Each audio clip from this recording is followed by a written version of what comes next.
Oui, alors bonsoir à vous tous pour cette dernière table ronde de cette belle journée où j'ai l'honneur d'accueillir à la fois Claire Hédon, donc défenseur des droits, et Diane Roman, professeure de droit public à l'université Paris 1 Panthéon-Sorbonne. Alors je vais être chargée durant l'heure et demie qui suit.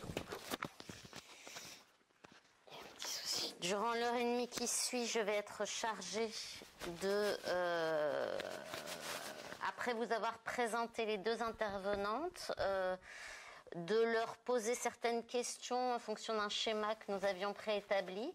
Et pendant 1 heure environ, et la dernière demi-heure, eh bien, nous vous proposerons de poser des questions à l'une des deux intervenantes ou aux deux, au choix, questions de tout ordre que vous souhaiterez poser. Voilà. Donc tout d'abord, Claire Hédon, bonjour. Bonjour. Bonjour. Donc j'ai lu dans un article assez récent de Libération qu'on vous désignait comme la vigie des droits fondamentaux.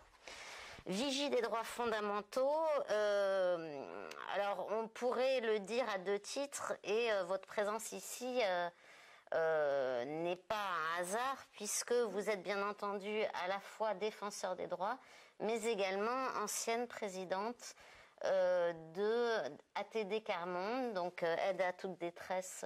Alors c'est Agir tous pour la dignité. Agir tous pour la dignité, anciennement aide à toute détresse, excusez-moi. Donc Agir tous pour la dignité.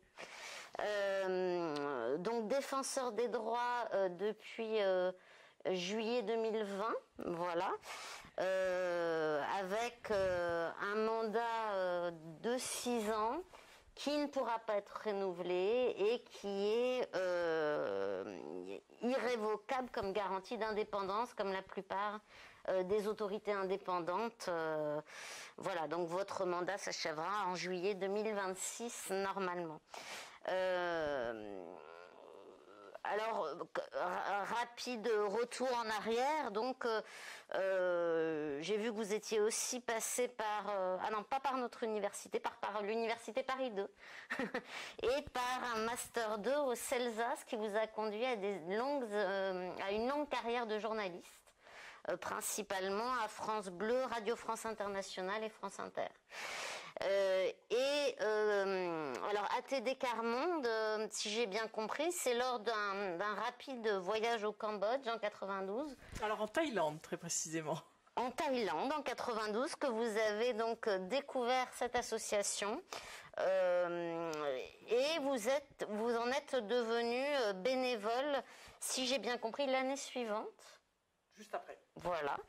Donc vous avez été conquis lors de ce voyage et dès 2005, vous avez donc intégré le mouvement dans le cadre du conseil d'administration. Vous en êtes devenue vice-présidente en 2011 et enfin présidente en 2015 jusqu'à votre nomination en tant que défenseur des droits. Voilà.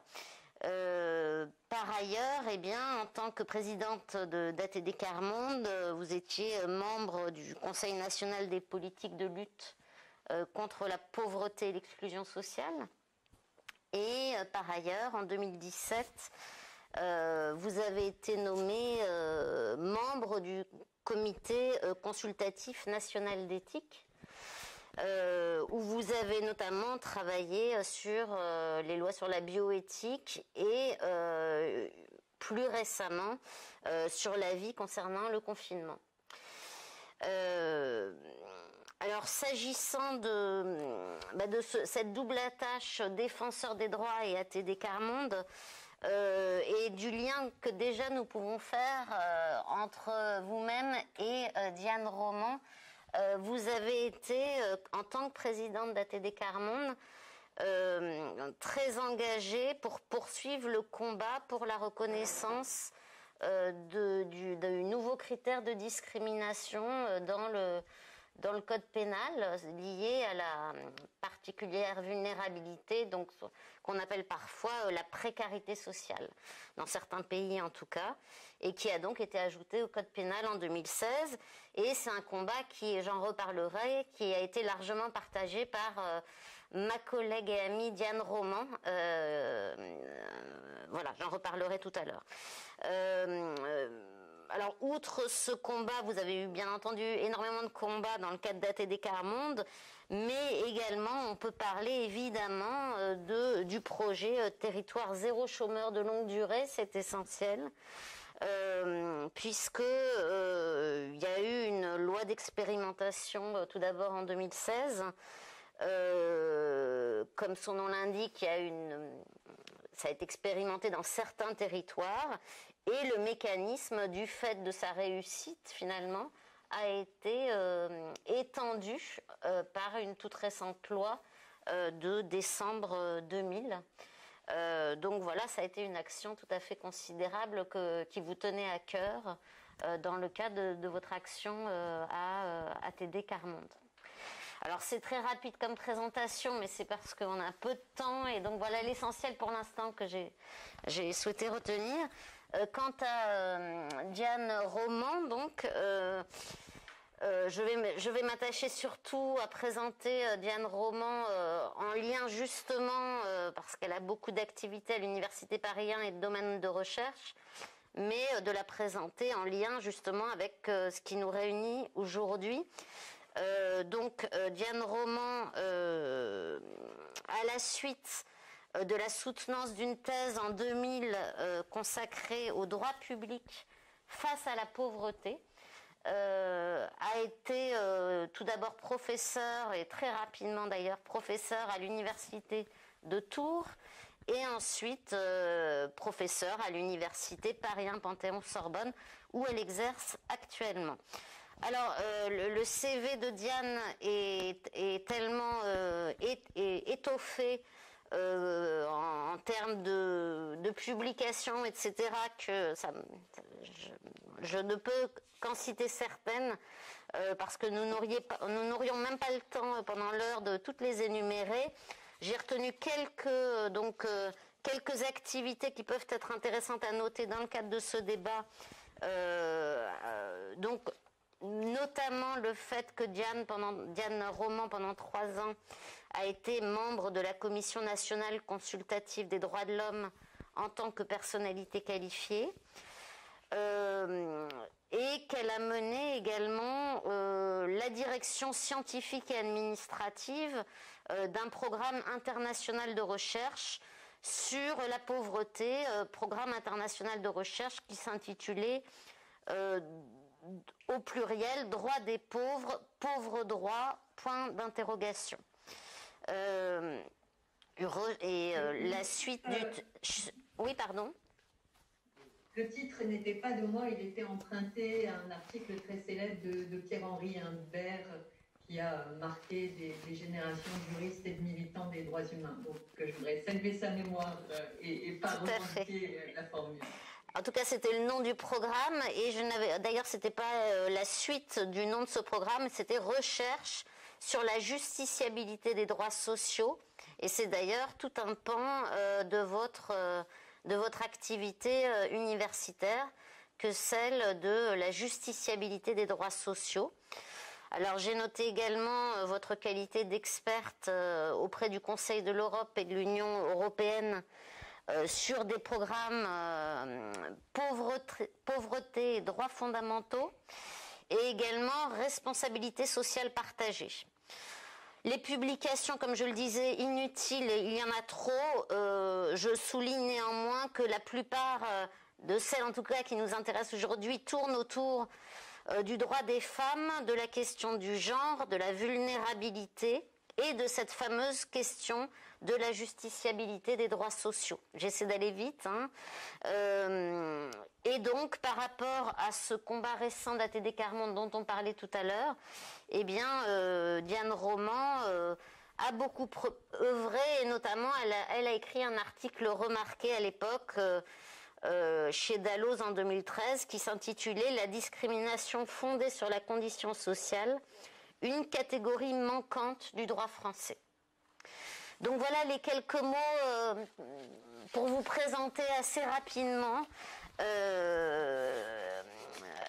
Mais bien entendu, j'aurais pu parler de vous bien plus longuement, c'est une évidence.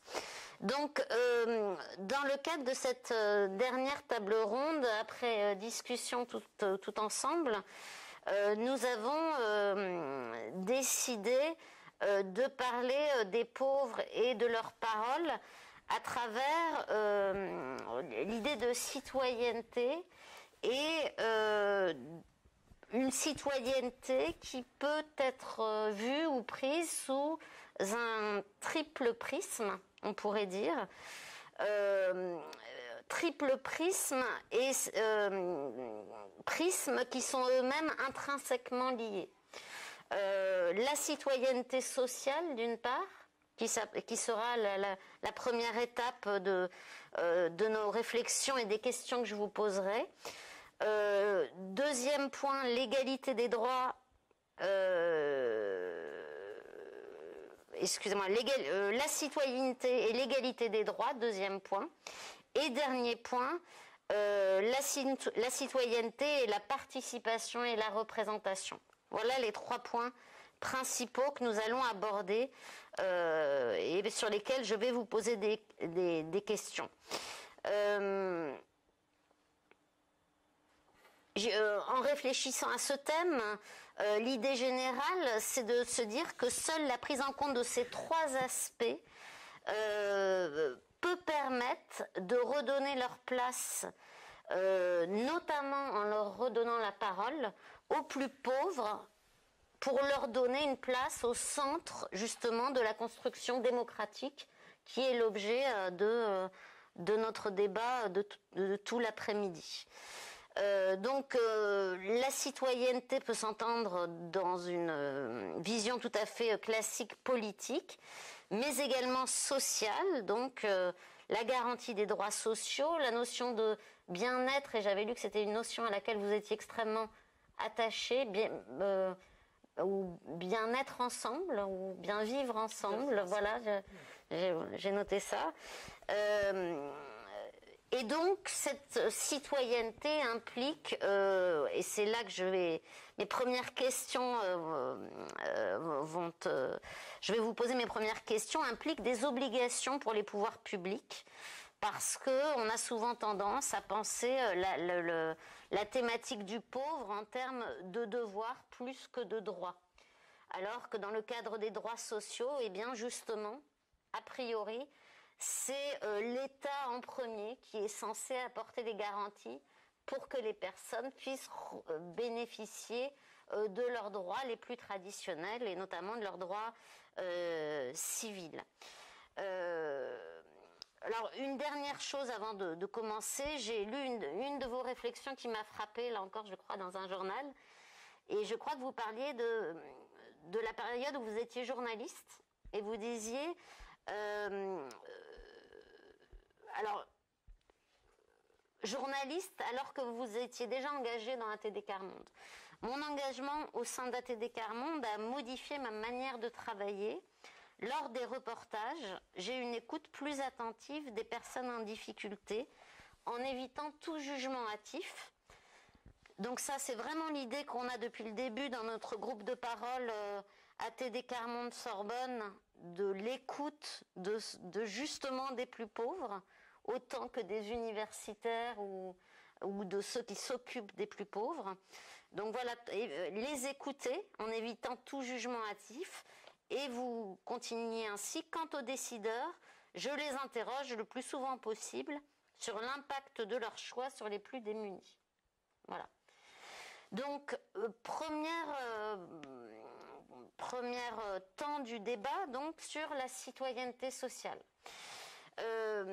Citoyenneté sociale qui va sans doute nous amener à nous interroger sur différentes difficultés que peuvent rencontrer justement les personnes les plus pauvres, notamment liées à la dématérialisation des services publics, les problèmes d'accompagnement, etc.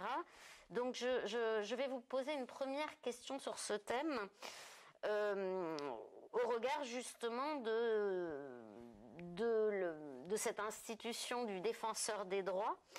Est-ce que, diriez-vous, que les pouvoirs publics remplissent leurs obligations liées au pacte social à l'égard des plus pauvres? Alors c'est une question très générale, mais pour commencer, voilà, qui me semble importante. Oui, peut-être que c'est bien d'expliquer quand même que le rôle d'une institution comme le défenseur des droits, c'est de rétablir les personnes dans leurs droits, dans les 5 missions que nous avons, et dont une est celle justement de rétablir les droits des personnes usagers du service public qui ont des difficultés à accéder à leurs droits. Et la réalité de la pauvreté, on l'a définit beaucoup en matière financière, en manque de revenus financiers, mais c'est aussi un non-accès aux droits.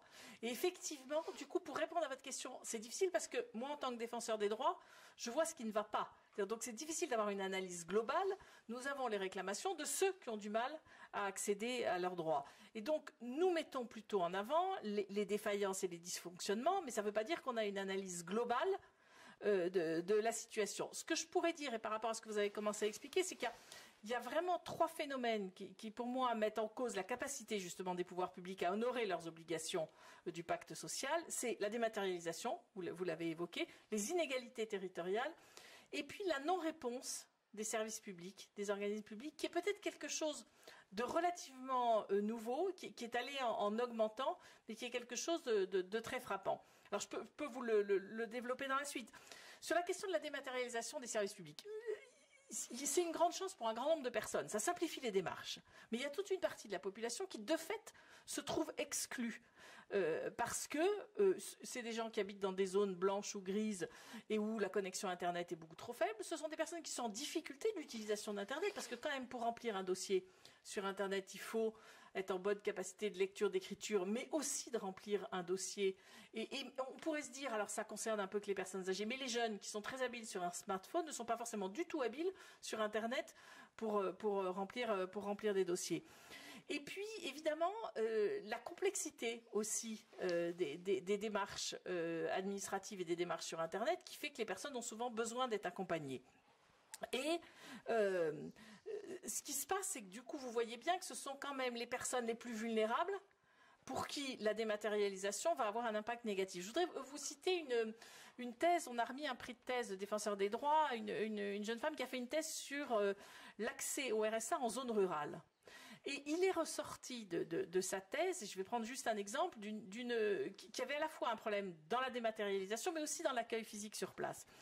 Et elle donne un exemple d'un homme qui habite à une trentaine de kilomètres de la CAF, donc il se déplace, c'est déjà pas simple quand on est en situation de pauvreté pour essayer de demander le RSA. Il arrive à la CAF, et là on lui dit « Ah ben non, il fallait prendre rendez-vous sur Internet ».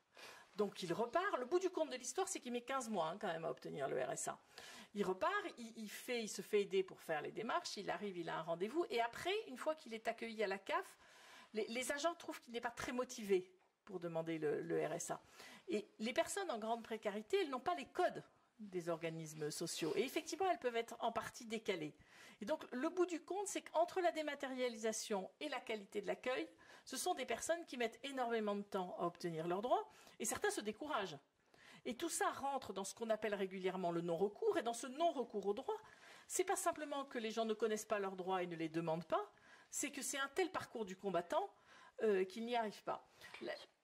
Pardon, oui. Je ne sais pas si je peux... Juste cette idée qui m'interpelle de motivation insuffisante. Qu'est-ce que vous entendez par... Alors, comment ces personnes ont apprécié que la motivation était insuffisante alors qu'il arrivait avec son dossier? Voilà, mais parce que pas forcément toujours... La précarité, ça a des structures, donc on n'est pas forcément très clair après dans sa demande. Et c'est l'interprétation qui en est faite, et c'est toujours aussi du coup un jugement de valeur sur la personne qu'on a en face. Et j'y reviendrai d'ailleurs après, c'est aussi toute la question de la lutte contre la fraude, qui, Dieu sait si c'est important de lutter contre la fraude, mais il y a un moment ça se retourne contre les personnes parce qu'ils sont très vite soupçonnés, a priori, de frauder, et ça aussi, c'est quelque chose qui empêche l'accès aux droits. Après, il y a d'autres difficultés, c'est par exemple les prises de rendez-vous en préfecture en ce moment, vous ne pouvez prendre rendez-vous que sur le site internet. Et sur le site internet, il y a très peu de disponibilité dans les rendez-vous. Et donc, ça devient kafkaïen au bout d'un moment de prendre rendez-vous. Le deuxième point que je voulais, donc ça c'est la dématérialisation. Le deuxième point que je voulais évoquer avec vous, c'est les inégalités territoriales. C'est que la décentralisation, qui est à la fois une bonne chose, a quand même créé du coup des inégalités, par exemple sur les demandes de RSA ou autres, où on ne demande pas forcément les mêmes pièces suivant les endroits, où c'est plus compliqué, et du coup ça crée des inégalités entre territoires. Et nos délégués territoriaux, on a 550 délégués territoriaux, défenseurs des droits, qui sont des bénévoles, qui sont répartis dans l'ensemble de la France et qui sont aussi bien situés dans des préfectures que dans des maisons du droit, des maisons France Service, dans des centres sociaux, et qui assurent des permanences et qui accueillent les personnes. Et nous nous sommes aperçus ces derniers temps qu'on était une des seules présences physiques de services publics qui pouvaient à la fois répondre physiquement voir les gens et aussi au téléphone. Parce que cette dématérialisation des services publics fait qu'en fait on n'a plus personne, ni au bout du fil, ni physiquement. Et ça devient quand même quelque chose de très difficile. Je trouve, et je vais vous donner encore un exemple, on a vu ce qui se passait avec l'accès à la vaccination en ce moment. Le début avec Doctolib, d'abord pour des personnes âgées, il a fallu quand même qu'il y ait de la famille pour prendre rendez-vous. Et très vite, on s'est aperçu que dans des centres de vaccination en banlieue parisienne, il n'y avait pas le profil. Enfin, les médecins disaient que ce n'était pas exactement le profil qu'on voyait d'habitude dans nos cabinets. On voyait des gens avec des iPads sous le bras et ce n'était pas exactement le profil. Et donc, il a fallu, et ça a été intéressant parce qu'il y a eu une reprise en charge là, des ARS et des agences régionales de santé pour essayer d'aller au-devant des personnes les plus en difficulté qui n'allaient pas prendre toutes seules leur rendez-vous sur Doctolib. Enfin, je pense que c'est une illusion de penser qu'on peut faire l'ensemble de nos démarches de façon dématérialisée. Et puis le dernier point que je voulais évoquer là-dessus sur les difficultés d'accès au droit, c'est que nous sommes très frappés ces derniers temps par la non-réponse. C'est-à-dire les gens commencent leur démarche avec les services publics puis n'ont pas de réponse, n'ont pas de nouvelles, n'arrivent à avoir personne au bout du fil et personne physiquement. Et ils n'ont pas de réponse. Et ce qui est nouveau, c'est que nos délégués aussi se trouvent de temps en temps confrontés à ce problème-là de ne pas avoir de réponse des services publics. Et ces points-là minent la confiance qu'on peut avoir dans notre société, qu'on peut avoir dans notre démocratie, dans notre État, puisque en fait, la personne, elle n'arrive pas à faire valoir ses droits. C'est quelque chose qui est vrai et qui est encore plus vrai pour les personnes en difficulté.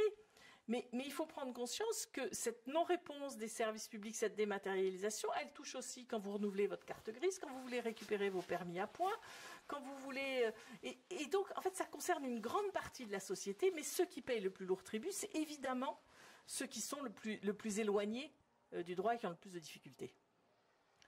Et en deux mots, est-ce que vous constatez aussi ce problème de double discrimination, moi qui m'intéresse beaucoup aux droits des étrangers, c'est-à-dire quand vous disiez, vous parlez de la difficulté justement d'accès aux documents, de guichets électroniques, etc. Quand s'ajoute en plus le problème de la langue, de l'absence d'interprète, est-ce que cette double difficulté des personnes en grande pauvreté, vous la ressentez aussi? Sur la question du droit des étrangers en ce moment, c'est quand même très impressionnant ce qui se passe. C'est que ce que je vous disais sur la possibilité de prendre rendez-vous, il faut savoir qu'on est dans des situations de personnes qui demandent un renouvellement de leur carte de séjour, qui ont un travail et un logement, qui n'arrivent pas à prendre rendez-vous pour le renouvellement de leur carte de séjour, qui donc n'ont pas de récépissé qui disent qu'elles ont démarré les démarches, qui se retrouvent en situation de fait illégale et qui arrivent à perdre et leur travail et leur logement. On est dans ce genre de situation pour l'instant, tellement cet accès aux services publics est difficile. Et donc, nos délégués territoriaux, ils sont confrontés à ce genre de situation, donc des gens qui viennent les voir, qui sont d'ailleurs... du coup, ou épuisés nerveusement, qui font dans l'arme devant eux, ou qui sont très énervés et en colère, parce qu'il y a de quoi, parce qu'ils n'arrivent pas à prendre ces rendez-vous. Il faut savoir que pour l'instant, il y a des recours justement devant les tribunaux sur la question de ces prises de rendez-vous qui sont impossibles. Donc, la base, qui est juste d'avoir un rendez-vous pour renouveler ses papiers, aussi pour les demandes d'asile, pour un certain nombre de choses, et ça devient quand même très compliqué. Et là, de fait, on est en face de personnes qui n'arrivent pas à accéder à leurs droits. D'accord.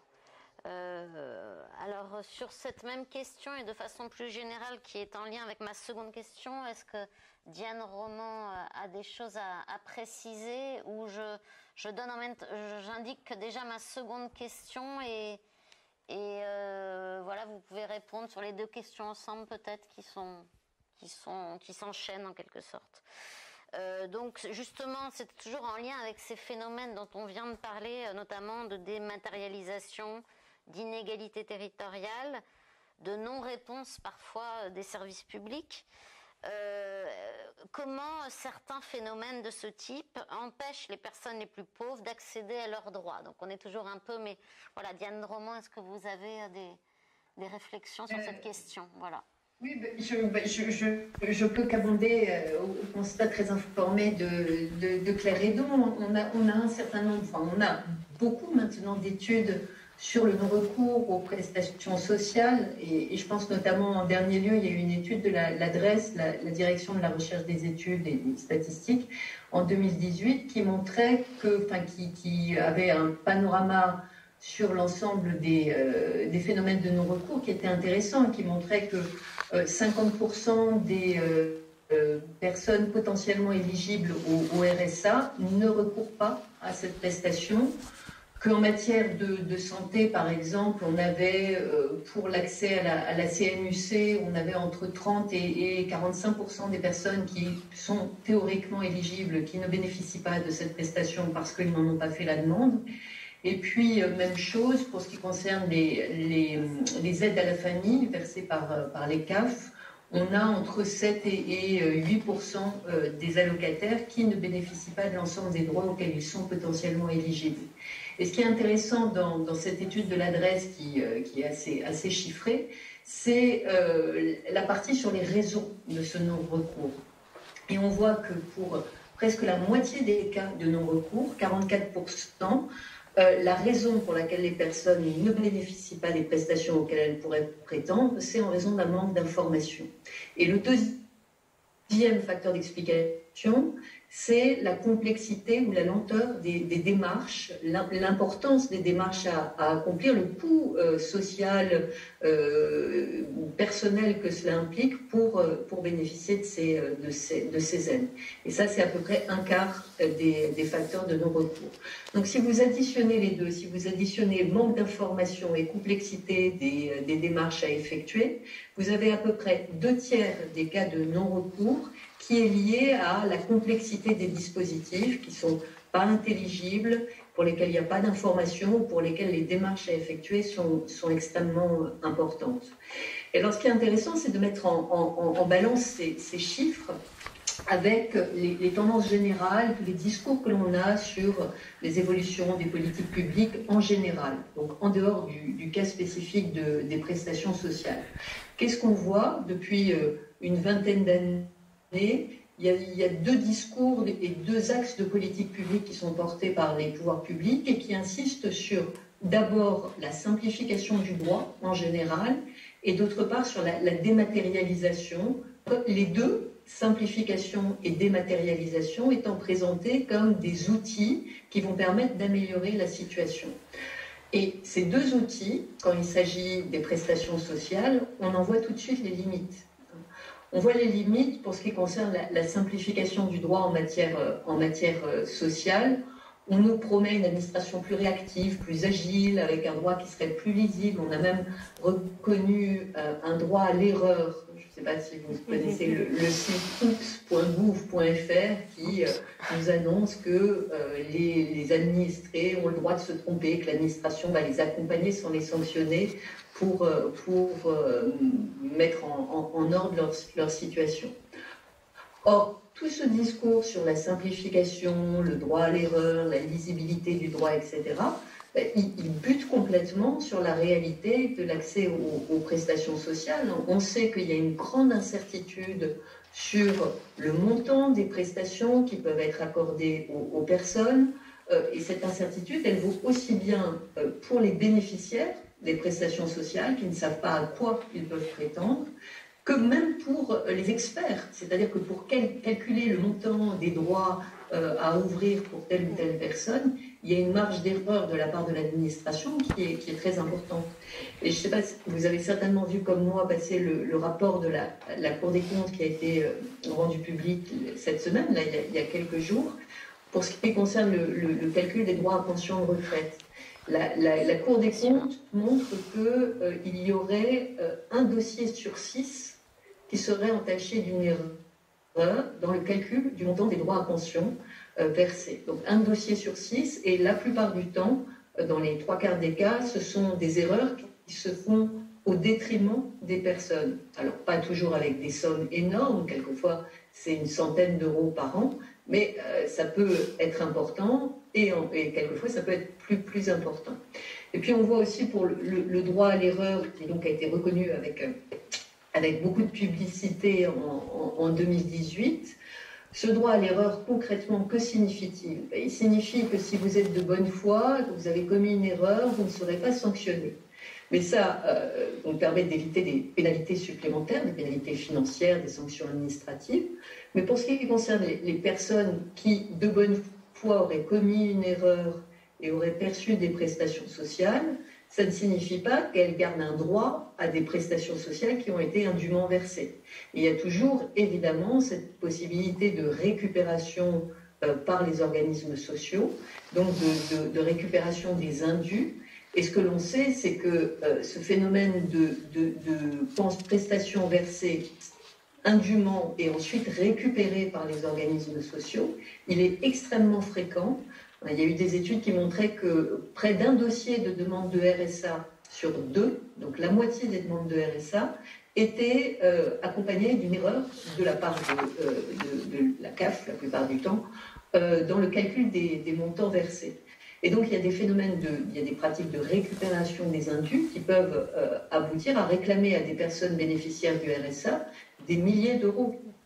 C'est-à-dire que concrètement, une mère de famille monoparentale qui bénéficie du RSA majoré, par exemple, à supposer qu'elle ait une relation, qu'elle rencontre quelqu'un, qu'elle ait un nouveau compagnon et qu'elle ne déclare pas cette situation à la CAF, soit parce qu'elle n'était pas informée, soit parce qu'elle n'est pas certaine de la stabilité de cette relation amoureuse et donc elle n'a pas envie de la déclarer officiellement auprès des organismes sociaux, mais cette mère de famille peut se voir demander de rembourser plusieurs milliers d'euros qui sont considérés comme étant versés à tort. Donc on voit que la simplification du droit, elle procède plus largement d'un discours que d'une réalité et qu'elle n'aboutit évidemment pas à protéger les personnes les plus démunies. Et puis ce qu'a dit Mme Hédon sur la dématérialisation, c'est le même constat qu'on peut faire. On nous promet grâce au numérique une administration plus agile. Vous pouvez contacter de n'importe où, à n'importe quelle heure, tel ou tel organisme pour régler votre situation administrative en quelques clics. Ce qu'on voit, c'est que la dématérialisation, elle a des conséquences tout à fait différentes. Il y a eu, là encore, en 2019, un rapport très intéressant de Philippe Alston, qui est rapporteur spécial, enfin qui était rapporteur spécial sur l'extrême pauvreté aux Nations Unies. Et Philippe Alston, dans son rapport, montre bien qu'en matière sociale, cet état numérique a un côté obscur qui est tout à fait préoccupant. D'abord parce que la numérisation généralisée et la dématérialisation des services publics en matière sociale, elle s'accompagne généralement d'une coupe dans les budgets des services publics, c'est-à-dire que les services publics sont moins présents dans les territoires, on peut moins les contacter facilement, et pour beaucoup de personnes, se connecter à Internet, comme l'a rappelé Mme Hédon, c'est une vraie gageure, c'est difficile si on n'a pas une personne en face de soi qui nous explique, qui nous accompagne et qui nous aide concrètement. Et puis par ailleurs, la dématérialisation et le recours fréquent aux technologies numériques, ça s'accompagne généralement d'un contrôle renforcé sur les personnes. C'est-à-dire que concrètement, ça permet de plus exiger de la part des personnes telle ou telle contrepartie, tel ou tel comportement pour mériter je mets évidemment des guillemets au verbe, mais pour mériter ces prestations sociales auxquelles la personne a théoriquement droit. Donc on a un état-providence qui se transforme, avec la numérisation qui devient à la fois plus lointain pour les usagers qui peuvent moins facilement accéder aux services publics, et en même temps plus présent, plus intrusif, puisque ça permet de développer des outils de contrôle social dans ce contexte de lutte contre la fraude dont je crois qu'on va reparler très bientôt. Je vous remercie toutes les deux. Donc, on va clore en quelque sorte, même s'il y a un lien bien sûr entre les trois thèmes, cette question de citoyenneté sociale, et on a vu que donc l'action finalement des pouvoirs publics essentiels, elle cherche des solutions, elle cherche à certaines évolutions, mais qui finalement ne sont pas forcément les plus adaptées pour les plus pauvres et parfois peuvent même leur créer plus de problèmes. Alors, ce qui m'amène au second thème qui est lié, comme on l'avait dit, à celui de citoyenneté et égalité des droits. Où là, on va mettre l'accent sur donc cette idée d'universalité des droits et donc d'égalité des citoyens face à la loi et notamment d'égalité des plus pauvres face à la loi. Alors, la question est un petit peu complexe, mais on y avait réfléchi ensemble. Dans le cadre de cette réflexion sur l'égalité,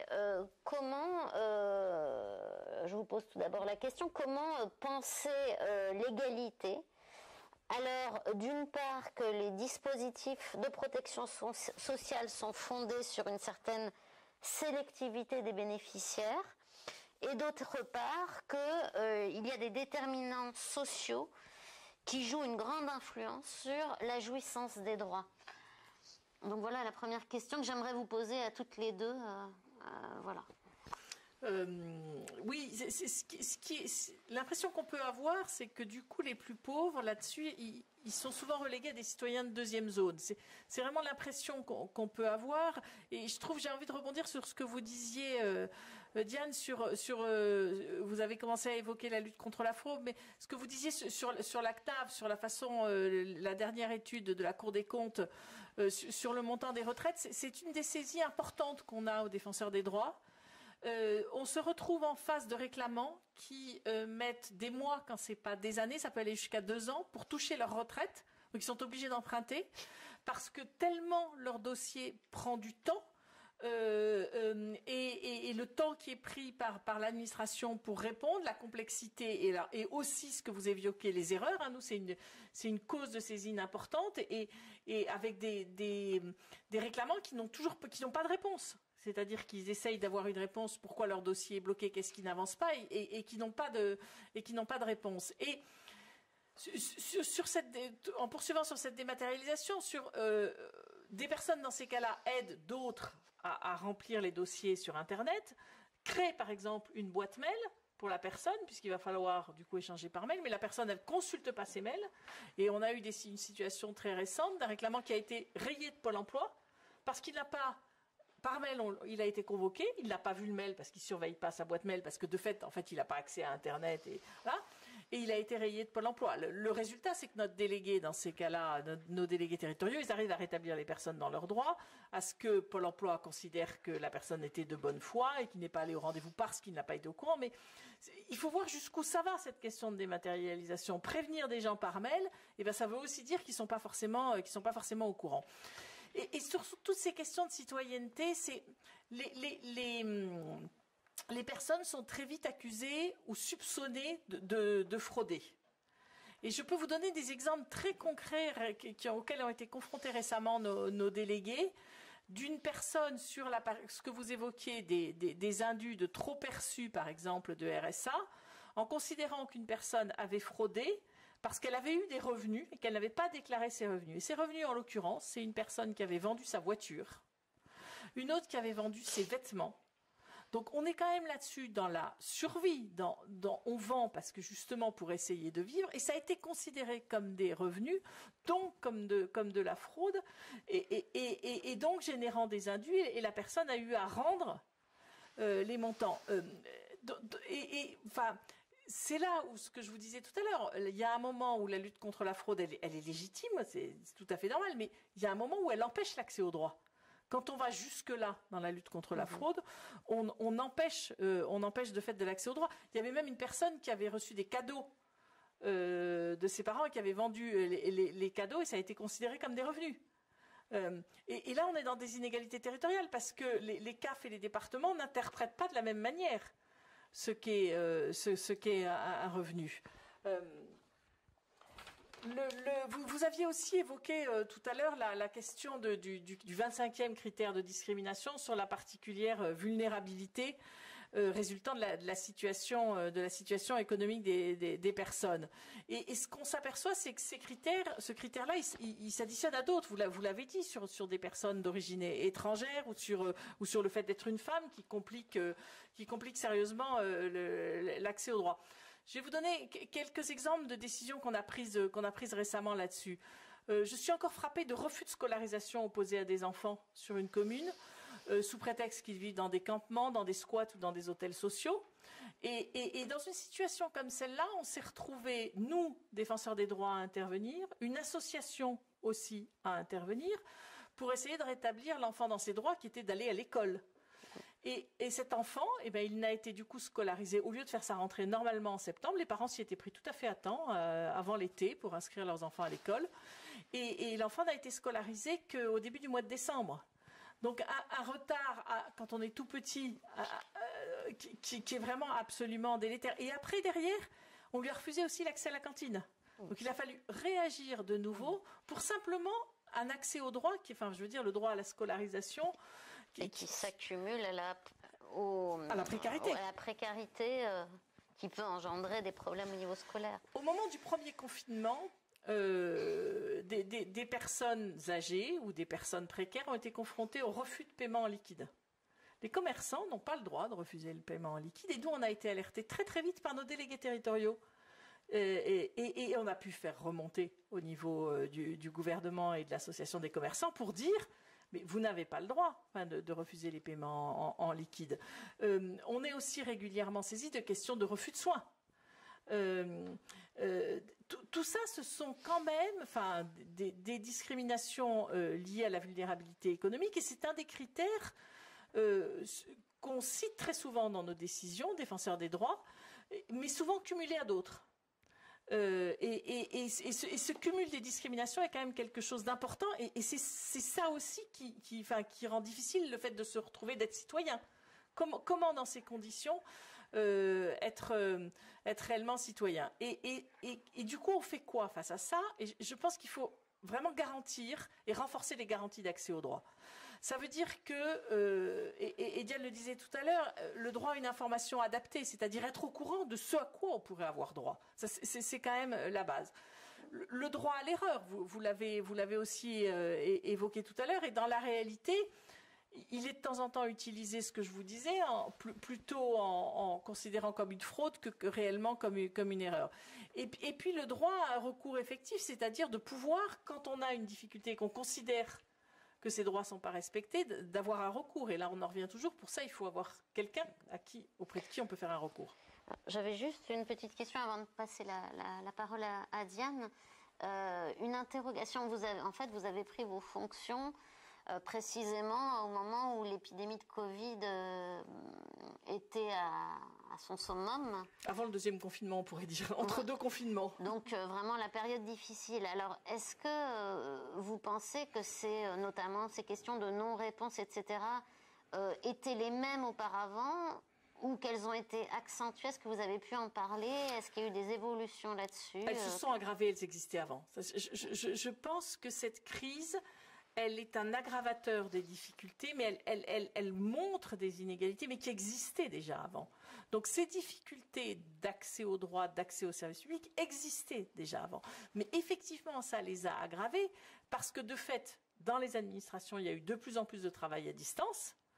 Et l'inquiétude qu'on pourrait avoir, c'est que le tout distanciel soit maintenu même après l'épidémie. Et dans les préconisations qui ont été faites par mon prédécesseur Jacques Toubon sur la dématérialisation, c'était assez basiquement de dire: il faut juste, dans chaque administration, prévoir un accueil physique et un accueil téléphonique.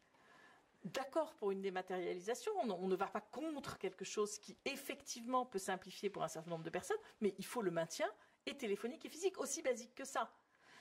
on a du mal à ce que ce soit réel et obtenu. Voilà. D'accord. Diane? Oui, mais je suis à nouveau tout à fait d'accord. Hein. Si on reprend ce baromètre de l'adresse dont je parlais tout à l'heure sur les causes de non-recours aux prestations sociales, donc à côté des 44% manque d'information, 25% procédures jugées trop complexes et trop aléatoires, il y a une autre cause de non-recours qui est intéressante, alors plus marginale, 7%, nous dit l'adresse, et 7% qui serait liée à la peur de la stigmatisation qui est associée aux prestations sociales. Et il y a 19% à ce que l'adresse appelle la volonté d'autonomie. Donc près de 20% des cas de non-recours serait dû à une volonté d'autonomie. Et quand on regarde un peu ce que l'adresse appelle la volonté d'autonomie, on voit, et je cite, le souhait de s'en sortir soi-même, le refus de dépendre de l'aide sociale et d'être considéré comme un assisté, et la volonté de ne pas rendre de compte ou de faire l'objet de contrôle, ce dont on parlait tout à l'heure. Et je trouve que ces 19% et 7% sont là encore très révélateurs. Ça renvoie bien à l'idée que les prestations sociales sont associées à des stéréotypes négatifs dans la société. Il y a cette idée de paresse, d'abus, de profit, de fraude. Et on voit régulièrement, il y a des magazines, alors plutôt ceux classés à droite, voire à l'extrême droite, qui font leur une sur la chasse aux fraudeurs, la France qui serait un fromage dont les souris profiteraient, etc. Donc il y a tout ce discours sur la fraude, et la fraude spécifiquement aux prestations sociales qui rendrait dissuasif le recours aux prestations sociales auxquelles les personnes ont droit. Mais quand on creuse un peu, quand on essaye de voir ce que ça recouvre exactement, cette fraude aux organismes sociaux, ben on se rend compte que derrière l'étiquette de fraude en matière sociale, on a des réalités très différentes. Il y a eu encore un rapport de la Cour des comptes. Alors vous allez penser que je ne fais que lire la Cour des comptes, je vous rassure, il y a d'autres choses plus stimulantes à lire par ailleurs, mais en l'occurrence, quand il s'agit de chiffres, c'est toujours intéressant. Et donc, en 2019, la Cour des comptes a fait un rapport sur la fraude aux organismes sociaux et elle l'a chiffré à la hauteur de 1 milliard d'euros par an. Donc, il y aurait 1 milliard d'euros de fraude sociale. Mais quand on regarde de plus près ce qui est rangé derrière cette catégorie de fraude sociale, vous voyez que vous avez des choses, des pratiques très, très différentes les unes des autres. Vous avez le médecin qui surfacture auprès de l'assurance maladie. Vous avez l'employeur qui ne déclare pas ses salariés et les fait travailler au noir. Vous avez l'artisan qui passe sous silence un certain nombre de travaux de rénovation qu'il facture. Et vous avez les bénéficiaires de prestations sociales de type RSA. Donc là, ce qu'on appelle fraude aux prestations sociales, ça existe certainement, mais c'est un sport national que l'on retrouve dans toutes les catégories socio-économiques françaises. Et surtout, ce qui est intéressant, c'est que c'est une pratique qui est quand même quantitativement beaucoup moins importante que la fraude fiscale. Pour la fraude fiscale, on a des estimations sur le manque à gagner de l'État, notamment en matière d'impôt sur le revenu. Et là, on a des chiffres qui vont de 60 à 80 milliards d'euros par an de manque dans les caisses de l'État en raison de la fraude fiscale. Donc, on a là des tableaux très différents et on voit bien que ce sont principalement des raisons politiques qui vont faire qu'on va mettre l'accent sur la figure du bénéficiaire du RSA qui est un fraudeur, ou de la mère de famille monoparentale dont je parlais tout à l'heure, qui frauderait la CAF. Et ça ne correspond pas du tout à une réalité. Et alors, ça me permet de revenir à ta question théorique, Christine, extrêmement complexe et pertinente. Donc, comment sortir de cela et comment repenser du coup notre système de protection sociale de façon dans un sens plus universel et plus égalitaire? Très certainement en soulignant que la protection sociale, c'est un bien commun. Les prestations sociales, c'est pas une charité de l'État, c'est pas une aumône accordée à certains pauvres à condition qu'ils se comportent bien, à condition que le demandeur d'emploi effectue bien une recherche d'emploi active et qu'il accède à n'importe quelle proposition, ou à condition que d'autres critères soient remplis. Les prestations sociales, ce sont des droits. Et il faut vraiment se rappeler dans quelles conditions notre système de protection sociale s'est construit. C'est au lendemain de la Seconde Guerre mondiale, sur la base du projet du Conseil national de la résistance, qu'on a construit l'idée qu'il fallait sortir du système d'assistance publique, il fallait sortir de l'idée d'une charité légale et qu'il fallait fonder un système basé sur la dignité des salariés qui cotisent et en échange de ces cotisations, leurs familles et eux-mêmes bénéficient d'une protection assurée par la sécurité sociale. Donc vraiment, cette idée fondatrice de la sécurité sociale et de notre système de protection sociale, il faudrait la retrouver. Il faut la retrouver, même si la crise économique, depuis presque 50 ans maintenant, a fait que l'idée que c'est par le travail que l'on cotise et donc que l'on bénéficie de la solidarité instaurée par la sécurité sociale, cette idée, elle est très certainement à dépasser. On n'est plus dans les conditions de plein emploi, de dignité d'après-guerre. Mais en tout cas, c'est sur l'idée de citoyenneté sociale et sur l'idée que parce que les personnes sont présentes, qu'elles vivent en France, qu'elles ont à ce titre, elles sont membres de la société et qu'à ce titre, elles doivent avoir une citoyenneté pas seulement politique, mais aussi une citoyenneté sociale, c'est-à-dire la reconnaissance de droits qui leur assurent leur bien-être, qui leur assure des conditions de vie décentes. C'est la Déclaration universelle des droits de l'homme. La Déclaration universelle des droits de l'homme, son article 25, proclame le droit de toute personne à des conditions de vie décentes pour assurer son alimentation, son logement, sa santé, la protection de sa famille, etc. Donc je pense qu'il faut retrouver cette idée de protection sociale fondée sur un droit, pas sur une charité que l'on mérite, mais sur un droit. Et ça souligne aussi la nécessité du coup de lutter contre ces stéréotypes négatifs. Moi je suis frappée qu'il n'y ait jamais eu de campagne des pouvoirs publics sur le sujet. Il y a eu la campagne d'ATD sur la nécessité de déconstruire les stéréotypes à l'égard des personnes vivant dans la pauvreté. Mais typiquement, ça devrait être une campagne de l'ensemble de la société et pas simplement du monde associatif qui souligne que la protection sociale, c'est c'est le capital de ceux qui n'en ont pas, hein, comme le disaient les fondateurs de la sécurité sociale. Et donc c'est un bien commun dont nous sommes tous responsables et auquel nous avons tous vocation à participer et à recevoir.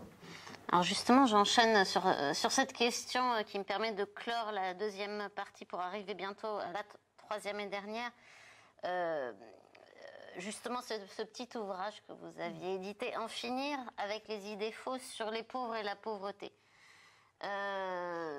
qui est à mon avis la base, parce que finalement, si j'ai bien compris de ce que vous nous dites depuis le début, il y a à la fois l'administration qui n'a pas forcément les bonnes méthodes toujours, croyant parfois bien faire, et puis il y a aussi ça m'a fait penser aussi au handicap. Cette personne qui a il y a un peu de honte de ne pas se sentir à sa place et qui n'ira pas. Donc ce n'est pas que de la non-réponse, c'est aussi de ne même pas aller, comme de ne pas aller au musée ou autre, parce qu'on ne se sent pas à sa place. Et justement, la dernière question sur ce deuxième thème que je voulais vous poser, c'était est-ce qu'il y aurait des recettes justement pour lutter contre ce processus de délégitimisation, de décrédibilisation des plus pauvres? Comment justement? Est-ce qu'il y a des actions prévues avec votre institution pour changer les esprits? Parce que tant que les esprits ne changeront pas, j'ai l'impression... Moi, je suis très sensible à ce que vient de dire Diane Romans. Enfin, je pense que c'est vital de reconnaître qu'on parle de droit, là. On parle d'accès au droit. C'est pas de la charité, c'est un droit. Et je pense qu'il y a une partie des personnes en situation de précarité qui ont vraiment intégré le message d'assistanat et qui, du coup, n'arrivent pas à envisager que ce qu'ils demandent ne sont juste que des droits. Et je suis vraiment très sensible à ça. Quand vous dites qu'il faudrait, oui, des campagnes d'information sur le fait qu'on parle de droits, on ne parle pas d'autre chose, on parle d'accès aux droits. Et donc, déjà, il faudrait inverser la tendance et arrêter de penser que les gens profitent, puisqu'on voit bien qu'il y en a un certain nombre qui ne demandent même pas les droits auxquels ils pourraient avoir accès, tellement c'est compliqué ou tellement ils ne connaissent pas leurs droits. Donc ça me paraît le premier point. Le deuxième, il est certainement aussi... Les agents dans les administrations, ils essayent de faire au mieux. Hein, mais je pense qu'il y a quelque chose en termes de formation, d'information, de connaissance de ce que c'est que de vivre en situation de précarité, qui permettrait sans aucun doute un meilleur accueil et un meilleur traitement. Je pense que ces points-là sont importants, mais je ne dirais pas mieux que ce que vient de dire Diane sur on parle de droit. Et déjà, si on se mettait à bien penser qu'on parle de droit, ça change déjà le regard et la donne. Et un aspect que j'avais lu aussi, dont vous nous aviez parlé dans nos échanges auparavant, c'est d'aller dans les lieux les plus près des plus pauvres. Alors, ça, c'est une vraie question qu'on se pose, alors, qui rejoint un peu d'ailleurs la troisième partie de ce qu'on va dire, mais je peux enchaîner là-dessus. C'est que, évidemment, moi, quand je suis arrivée dans une institution comme le Défenseur des droits, j'ai essayé de comprendre est-ce que les plus précaires arrivaient à nous saisir. Parce que passer de 28 ans dans un mouvement comme celui d'ATD Quart Monde, j'ai un regard plus aiguisé sur cette question de l'accès aux droits des plus pauvres. Et effectivement, on a été assez vite frappé du fait que c'est pas forcément évident pour eux de nous saisir. L'implantation de nos délégués territoriaux compte beaucoup. Je vous ai dit qu'ils, pour certains, étaient dans des préfectures, dans des maisons de justice. Il y en a certains qui sont dans les centres sociaux. On en a même dans le sud de la France qui sont dans des associations situées par exemple au Resto du Cœur, d'être au plus près des personnes qui sont le plus loin du droit pour qu'elles puissent nous saisir. Et après, le deuxième, donc c'est être au plus près des personnes. Ça, c'est certainement un des points sur lesquels il faut avancer. Après, le deuxième, finalement, nous, on est un peu comme l'administration, c'est qu'on leur demande aussi un dossier. C'est-à-dire que pour qu'on puisse voir avec l'administration pourquoi leurs droits ne sont pas respectés, c'est qu'on a besoin de certains éléments. Et cette partie-là aussi, elle est compliquée. C'est-à-dire que nous aussi, il nous faut quelques pièces pour pouvoir appeler ou la CAF ou autre pour faire valoir le droit des personnes. Et cette partie-là, elle est assez compliquée. Mais ce que je trouve intéressant, j'ai par exemple encore hier vu de nouveaux délégués qu'on forme et qui arrivent comme délégués territoriaux. On a des profils de plus en plus variés et donc des personnes qui sont très mobilisées sur cette question-là et qui ont été ou travailleurs sociaux ou qui ont travaillé dans des domaines enseignants. Là, j'en vois récemment un enseignant en REP qui du coup se dit mais comment permettre aux gens avec qui j'ai pu être en lien de pouvoir accéder aux droits. Je pense que, et c'est une chose que fait aussi beaucoup ATD Quart Monde, c'est la question de la formation de travailleurs sociaux en général sur la réalité de la grande précarité pour pouvoir accéder aux droits. Donc ça, je pense que c'est une des façons d'améliorer et d'essayer de trouver des solutions. Oui, donc là, on a anticipé, on a déjà commencé justement, mais c'est très bien, la fin le dernier thème sur citoyenneté et participation, représentation. Alors avec des questions sur lesquelles finalement on a déjà répondu dans le cadre de ce débat. Comment expliquer que ce sont ceux dont les droits sont les moins respectés, les plus bafoués, qui saisissent le moins le défenseur? On y a à peu près répondu. Et on ne connaît pas bien. Je pense qu'il y a une méconnaissance du défenseur des droits. Et ce que disait Diane tout à l'heure, parce que les personnes qui sont dans ces situations ont du mal à imaginer qu'on parle de droits. Quand on parle de prestations sociales, qu'on parle de droits, et du coup qui ne pensent pas forcément à saisir le défenseur des droits, qui ne nous connaissent pas forcément. Je trouve que c'est aussi très vrai sur les questions de discrimination. Des personnes victimes de discrimination, elles n'imaginent pas forcément que là aussi on parle de droits.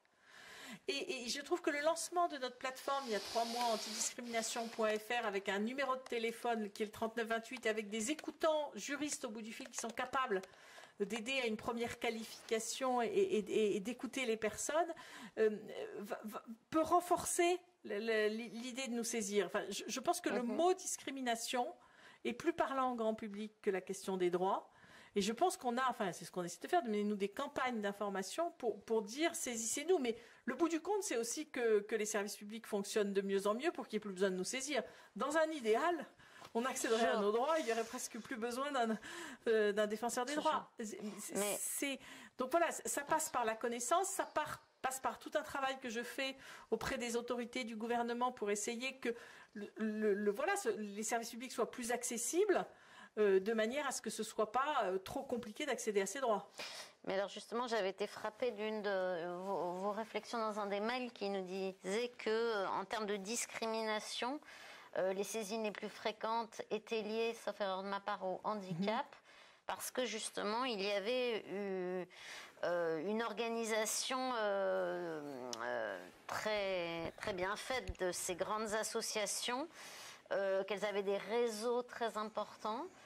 Alors bien sûr, le fait que vous ayez été à TD Carmonde jouera, j'imagine, forcément, mais est-ce que du point de vue justement du lien entre les grandes associations qui luttent pour les droits des plus pauvres, autres qu'à TD Carmonde, les réseaux institutionnels qui peut y avoir, est-ce qu'il y a des idées qui peuvent des projets qui peuvent se mettre en place pour peut-être, je ne sais pas si réunir les plus grandes associations ou pour que justement il y ait des possibilités d'amélioration future dans la saisine du défenseur des droits. Alors, du coup, oui, j'ai par le biais de ces associations. On y a effectivement réfléchi. Moi, j'ai plusieurs choses à vous dire par rapport à ça. D'abord, en gros, une institution comme le défenseur des droits reçoit à peu près 100 000 réclamations par an. Juste en termes d'augmentation et de projection, pour cette année, on va passer à 125 millions. On va être à 25% d'augmentation sur ce qu'on observe sur les 4 premiers mois. Ça dit pas beaucoup de bonnes choses sur les difficultés d'accès aux droits, mais je pense que c'est assez révélateur. Sur ces 100 000, on en a, entre guillemets, d'abord, les 2 tiers sont sur des difficultés des usagers avec les services publics. Donc c'est vraiment notre quotidien, celui-là. Dedans, on n'en a que 5 000 sur les discriminations. Et je dis que parce que c'est évidemment pas révélateur de l'ampleur des discriminations.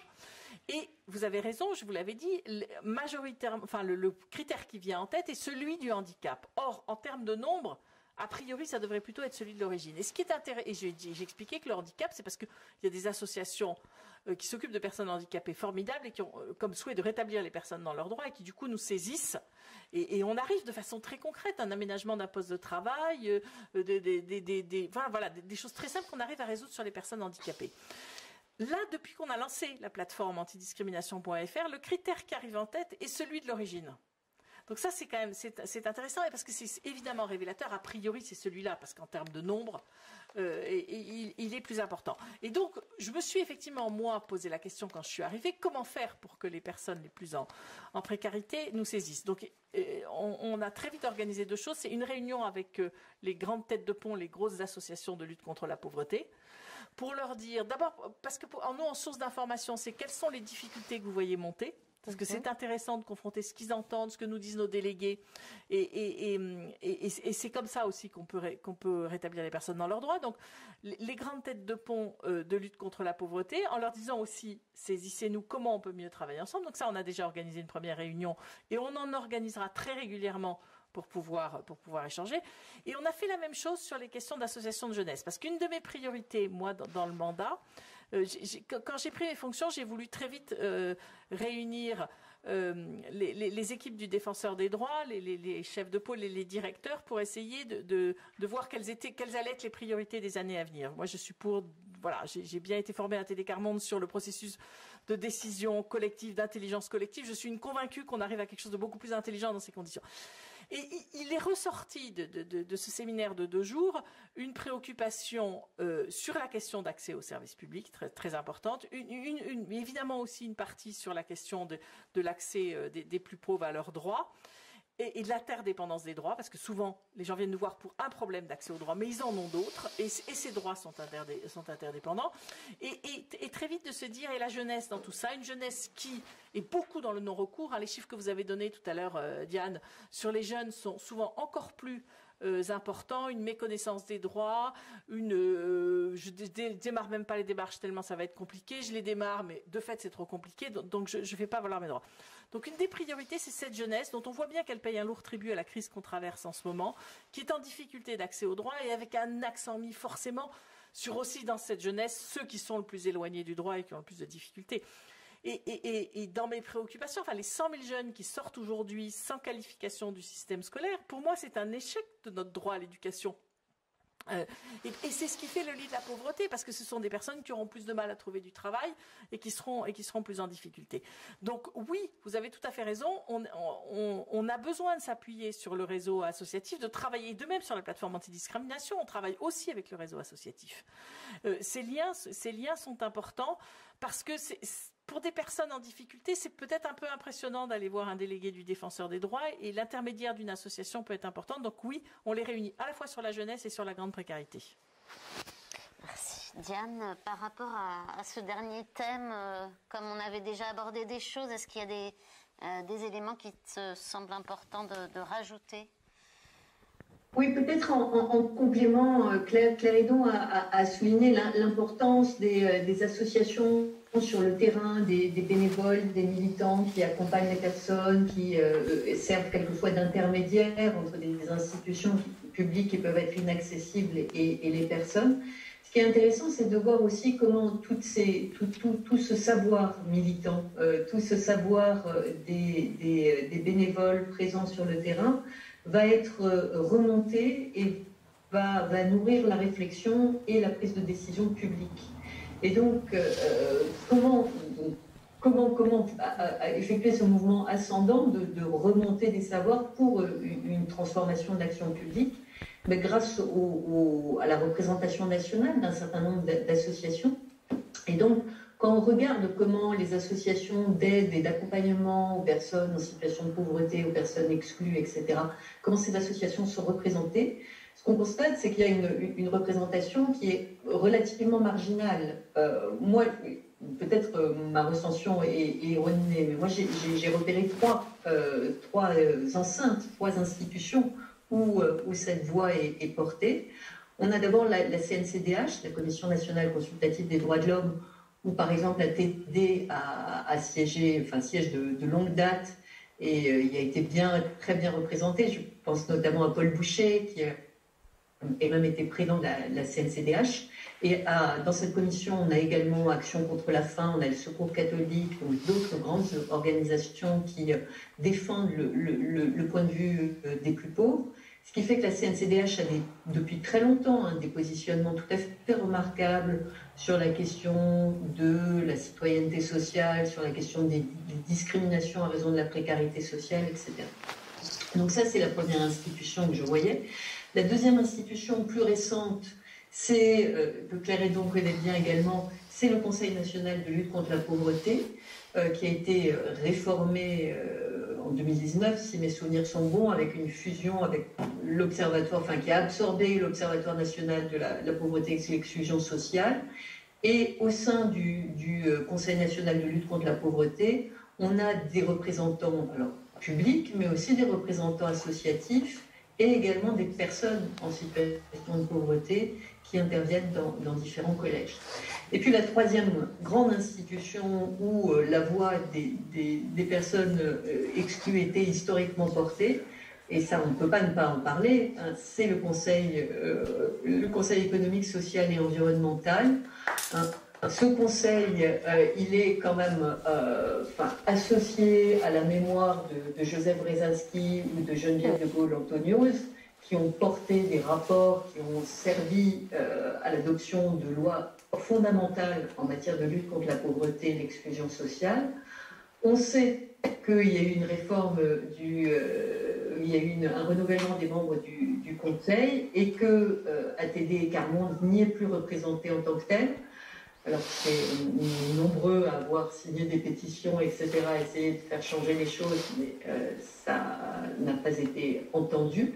Il y a quand même le collectif, un collectif qui représente 35 associations et fédérations d'associations c'est le collectif Alerte qui siège maintenant au CESE, donc il y a toujours cette voix qui est portée.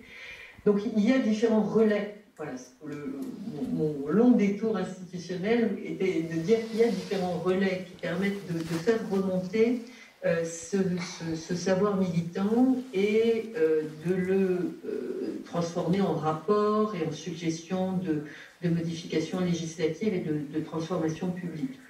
Ce qu'on constate quand même, c'est que cette représentation de la voix des plus pauvres, elle se fait dans des institutions qui finalement n'ont pas beaucoup de pouvoir.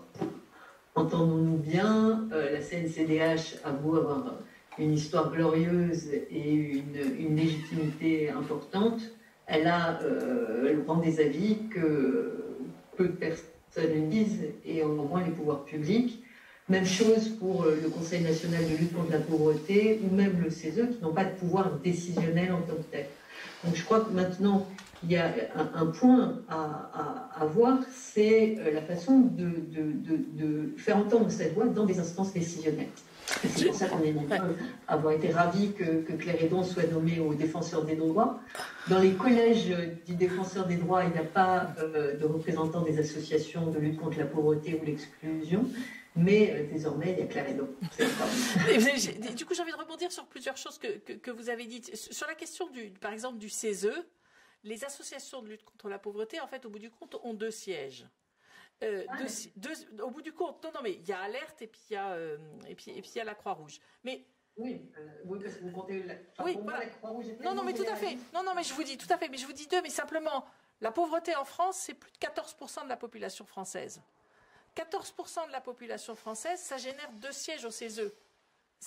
Sur combien c'est 176, je ne sais plus à combien on est sur le fait de pouvoir donner la parole aux plus pauvres, elle n'y est pas. Donc c'est aussi un des problèmes par rapport au CESE. Je voudrais revenir sur la représentation, mais même par exemple chez nous, vous le dites, dans les collèges du défenseur des droits, il n'y a pas d'association de lutte contre la pauvreté, mais on a des comités d'entente qu'on a créés sur les grandes missions que nous avons, à la fois sur les questions de discrimination, sur les questions de handicap, de personnes âgées, de la situation des LGBT, les associations qui travaillent sur les questions de discrimination dues à l'origine. Et ces comités d'entente, on les réunit plusieurs fois par an, parce que pour nous, ils sont aussi le pouls de la société. Au droit. Et ces liens avec le monde associatif sont très importants pour nous pour savoir ce qu'il en est dans les atteintes aux droits. Et au moment du premier confinement, mon prédécesseur, il a à la fois été alerté par nos délégués territoriaux sur des difficultés et aussi par le monde associatif. Et c'était des situations, par exemple, de personnes en situation de handicap qui étaient contrôlées, qui avaient des amendes parce qu'elles n'avaient pas le bon papier rempli sur l'autorisation de sortie. C'était ce que je vous citais sur des personnes qui n'arrivaient pas à payer en liquide, des mamans qui n'arrivaient pas à rentrer au supermarché avec leur enfant alors qu'elles élèvent seules leur enfant et qu'elles n'avaient pas d'autre choix que d'emmener l'enfant au supermarché. Et c'était vous dire que, parce que ce qu'on disait tout à l'heure sur cette institution du défenseur des droits qui est une vigie des difficultés, et ces difficultés, elles nous sont remontées monde associatif. Et c'est important. Et après, qu'est-ce qu'on en fait? Moi, qu'est-ce que j'en fais? C'est à la fois d'interpeller le gouvernement, les ministres, d'aller les voir les uns après les autres pour leur dire ce que nous, on observe. C'est quand même des auditions très régulièrement au Parlement sur des projets de loi, mais aussi, par exemple, sur la présentation de notre rapport annuel, à la fois à l'Assemblée nationale et au Sénat. Donc, on alerte sur ces difficultés et on essaye de faire remonter pour que pour que des solutions soient trouvées à ces problèmes. Alors, je vous remercie vivement toutes les deux pour vos réponses. Je vois qu'il nous reste peu de temps, moins que prévu pour le temps réservé aux questions. Donc j'aimerais bien... alors le public, voilà. Il n'y a pas de nom, je ne sais pas. Donc voilà une question sur le phénomène de non-réponse. À quoi est-il dû, selon vous, et notamment est-il dû à la casse du service public à l'œuvre depuis des années? Alors, la première chose quand on parle de non-réponse du service public, pour nous, à aucun moment il s'agit d'accuser les agents du service public qui cherchent plutôt à bien faire leur travail et à répondre aux personnes. Mais effectivement, ils sont débordés. Et la réduction des effectifs dans les services publics est sans aucun doute une des causes de cette non-réponse. Et surtout du choix qui a été fait dans la réduction des personnes du service public des usagers. Et c'est bien ça le problème. C'est pas tellement qu'il y ait eu une réduction des effectifs dans le service public qui peut être un choix, c'est que ça a été fait justement au point d'entrée. Et c'est ça qui nous paraît problématique. En tout cas, ce que nous disent les différents organismes de service public avec qui on dialogue en disant mais pourquoi on est dans une situation où on n'a pas de réponse sur le problème des retraites, ou pourquoi on n'a pas de réponse ou des délais de réponse de la CAF ou de la préfecture, la baisse des effectifs est évidemment une des raisons. La dématérialisation une autre, mais la baisse des effectifs sans aucun doute. Alors, autre question, quand on parle de droit, souvent on nous oppose le coût. Comment réussir à tenir sur la question des droits? Moi, là-dessus, je suis absolument convaincue que la pauvreté, finalement, le fait de maintenir des gens dans la pauvreté coûte à la société. Parce que être dans une situation de pauvreté, c'est être mal logé, avoir des difficultés d'accès au travail et donc des difficultés pour l'éducation des enfants. L'échec scolaire lié au chômage des parents, enfin, ce sont des choses qui ont été étudiées, prouvées. Donc, si les parents avaient un travail, un logement correct, parce que c'est pas quand on est à 5 dans la même pièce qu'on peut correctement faire ses devoirs le soir, qu'on peut accompagner ses enfants. Si on investissait sur une génération, sur 20 ans, en y mettant les moyens financiers,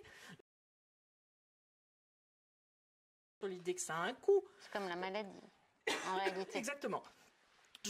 Ça n'a pas un coût. C'est un bénéfice, enfin, je veux dire, d'avoir une société qui va mieux avec moins de pauvres et rentable pour la société. Diane, tu veux... Oui, et puis tout a un coût. Organiser des élections, ça a un coût. Est-ce qu'on doit supprimer les élections alors pour faire des économies et puis par ailleurs, quel coût? Claire, vous connaissez le sujet mieux que moi, mais il me semble qu'il y avait eu des études là, sur les expérimentations territoire zéro chômeur, notamment sur le coût de la mise en œuvre. Et je crois me souvenir, mais je n'ai pas les chiffres et les références en tête, que le bilan était qu'il était plus économique pour les finances publiques de mettre en place ce dispositif que... Oui, l'idée c'est qu'en fait, le chômage coûte cher et en fait, il y a du travail, il n'y a pas d'emploi, mais il y a du travail, il y a plein de travaux qui seraient utiles à la société et qui n'ont pas suffisamment de valeur marchande. Et si on permet aux personnes qui sont au chômage et en grande précarité de travailler et de leur donner un vrai salaire, un SMIC, effectivement, c'est plus rentable. Si on prend tout le coût de la question de la pauvreté, les minima sociaux, mais aussi justement le coût de l'échec scolaire, le coût des problèmes de soins, si on additionne tout cela, effectivement, c'est rentable. Et c'est rentable à long terme. Et on est dans des raisonnements qui sont souvent plutôt sur du court terme, qui sont sur justement des échéances électorales à 5 ans. Et alors que là, il faut raisonner sur une génération, il faut raisonner sur 20 ans. Et donc, ce projet territoire zéro chômeur de longue durée, effectivement, a aussi pour objectif d'abord de montrer que les personnes ont envie de travailler et qu'elles peuvent être utiles à la société, et aussi de montrer que ça ne coûte pas forcément plus cher. Est-ce qu'il ne pourrait pas y avoir des domaines un peu, on parle de la culture comme d'un domaine sanctuarisé, par exemple, où là c'était lié au Covid, mais où c'est des domaines auxquels on ne touche pas, où finalement les politiques publiques sont restées plutôt stables.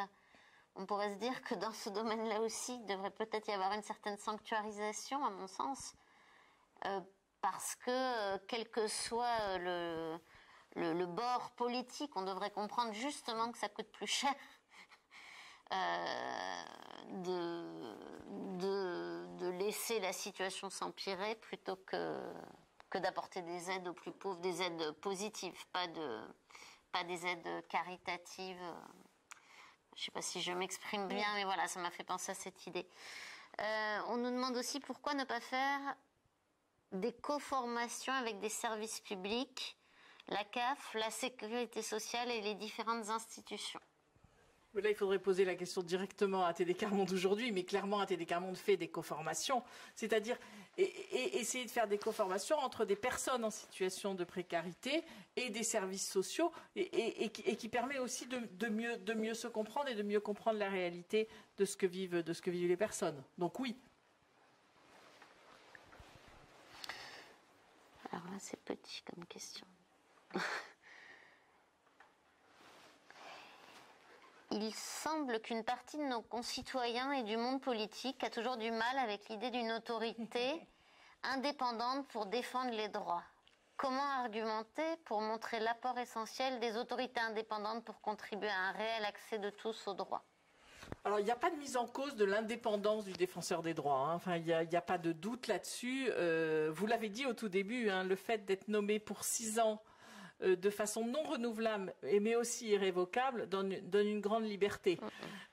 Donc, il n'y a pas de... Alors après, ce que peut dire l'institution du défenseur des droits, ce que peut dire la défenseur des droits, dérange. Et dérange le gouvernement, parce qu'on montre...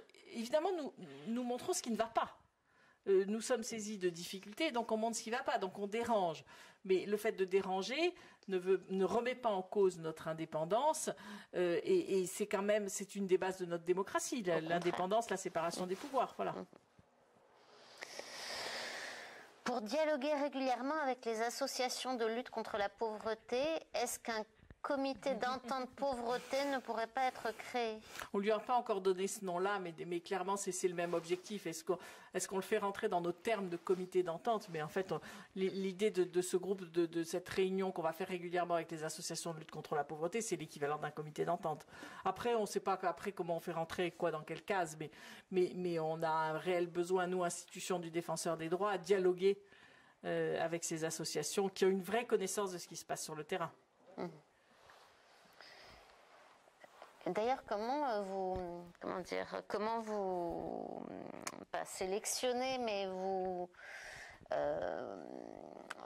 appréciez la représentativité d'une association avec laquelle vous allez dialoguer? Parce que finalement, il y a beaucoup d'associations à différents niveaux, pour les jeunes ou autres, qui s'occupent de la pauvreté.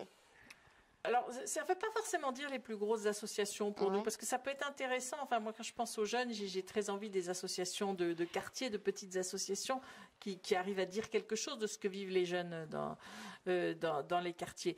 Alors, ça a été beaucoup des premières idées qu'on a pu avoir, nous, les uns et les autres, de demandes aussi d'associations d'échanger avec nous. Je veux dire, ça se passe dans les deux sens. Il faut aussi que le monde associatif ait un intérêt à dialoguer avec nous.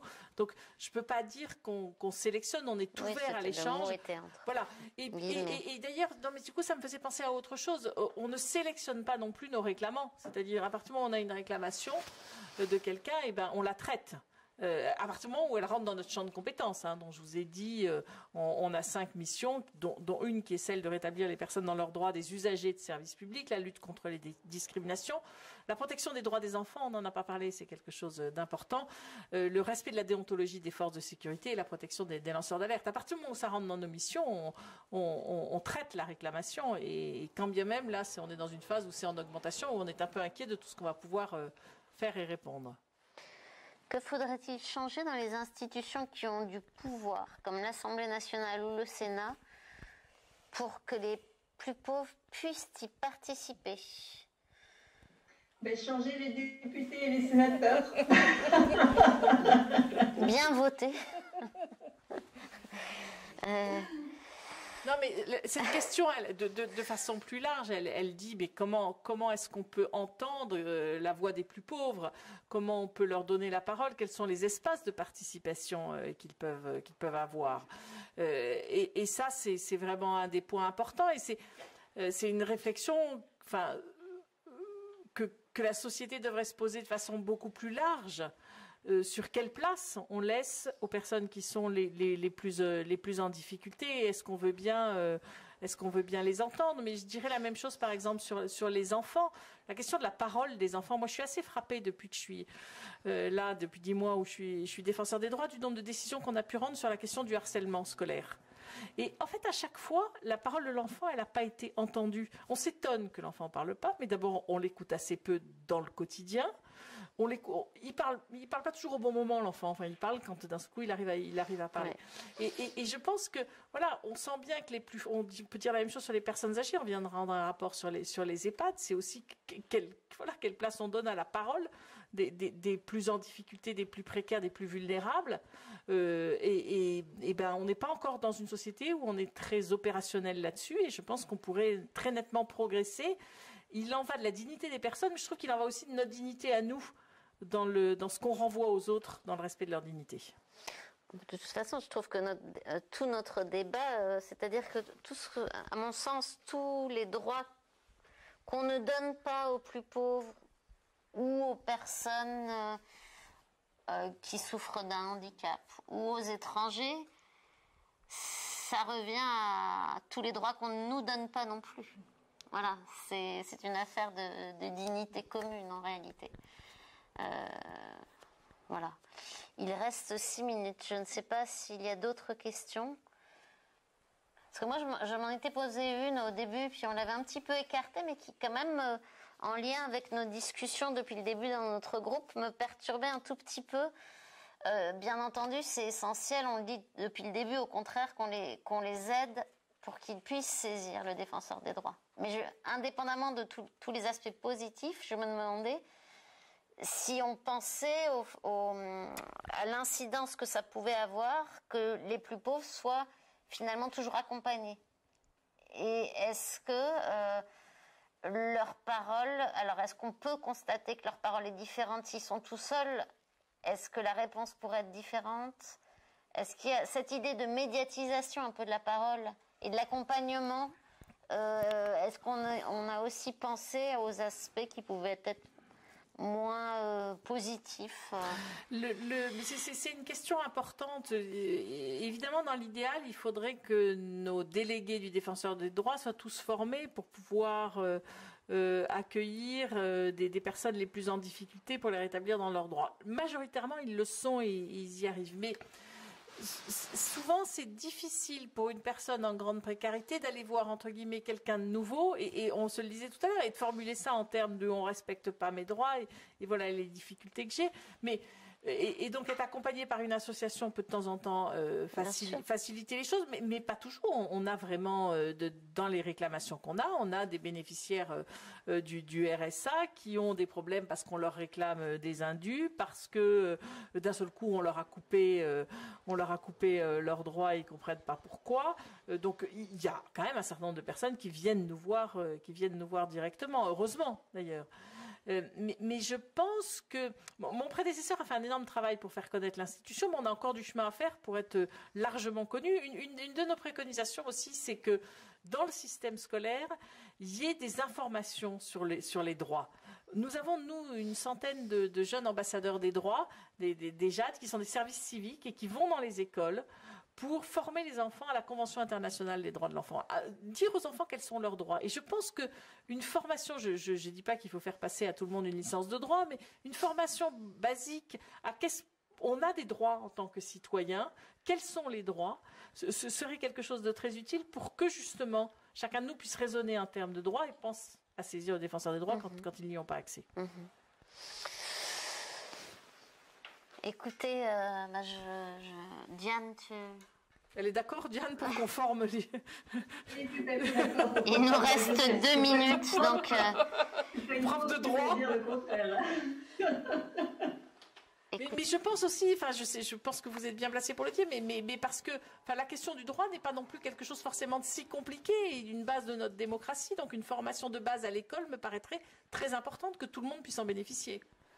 Mais il y a bien cette fameuse obsession sur la laïcité. Pourquoi il n'y a que la laïcité dans les écoles? C'est vrai, il y a la charte de la laïcité partout, il y a des cours sur... Mais pourquoi que ça, en réalité? Faisons aussi le droit. Voilà.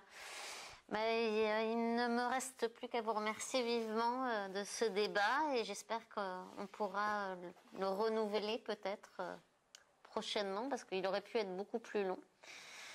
Merci beaucoup à toutes les deux. Voilà. Merci à vous.